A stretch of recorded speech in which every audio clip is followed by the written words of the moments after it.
Now, this year, the musician Damon Albarn should have been on the road with a new Gorillaz album, but the pandemic has, well, pretty obviously put a stop to that.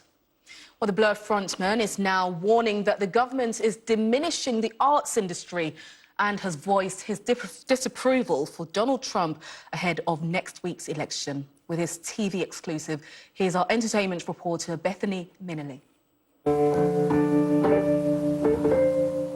With Gorillaz, Damon Albarn created the ultimate virtual band. And having all learnt a bit about living virtually this year, it feels all the more prescient. Halfway through, one recording with Elton John was forced onto Zoom.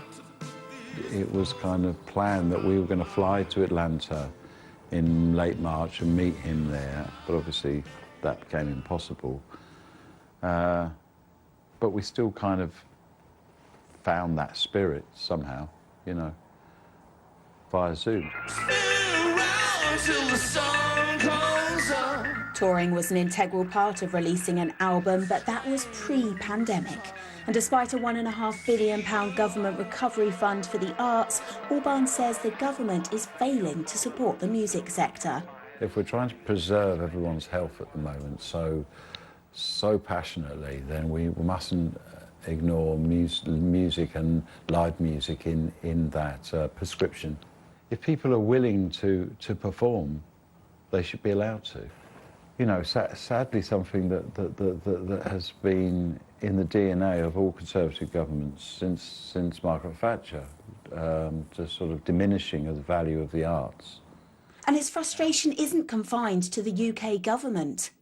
As Billie Eilish said, sort of, you know, we're waiting on the orange man to leave. I think it would be a very positive thing if he did.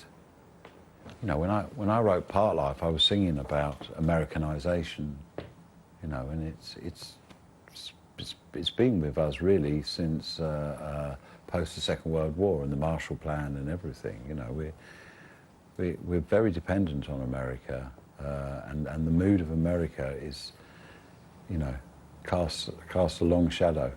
My fingers are permanently crossed, and I also, you know, I touch wood a lot as well. A visionary of pop culture and pioneer of the virtual, hoping for real political change. Bethany Minnelly, Sky News. Well, let's see what the weather